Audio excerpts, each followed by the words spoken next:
Hello అండి, ఈరోజు మన రెసిపీ వచ్చేసి ఉసిరికాయలతో చేసుకునే రైస్ అండి. ఇది చాలా సింపుల్ అండ్ ఈజీ, హెల్దీ కూడా. ముందుగా మనం ఉసిరికాయల్ని ఇలా చిన్న చిన్న పీసెస్గా కట్ చేసుకోవాలి. కట్ చేసుకున్నాక వీటిని మనం ఒక పేస్ట్ లాగా చేసుకోవాలి. సో మిక్సీ చేస్తున్నాను నేను. తర్వాత రైస్ అనేది ఇలా పొడి పొడిగా తీసుకోవాలి. తర్వాత ఒక గిన్నెలోకి ఒక 2 టేబుల్ స్పూన్ వరకు ఆయిల్ అనేది యాడ్ చేసేసుకోండి. ఆయిల్ ఎక్కువ తినేవారు ఇంకొంచెం యాడ్ చేసేసుకోవచ్చు, ఎందుకంటే ఉసిరికాయకి ఆయిల్ ఎక్కువ అబ్జర్వ్ చేసుకుంటుంది.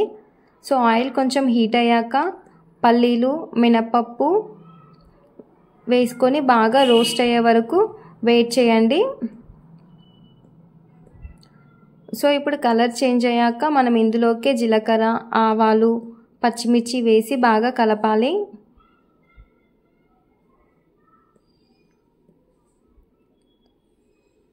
అలానే గార్లిక్, కరివేపాకు, పసుపు వేసి బాగా కలపాలి.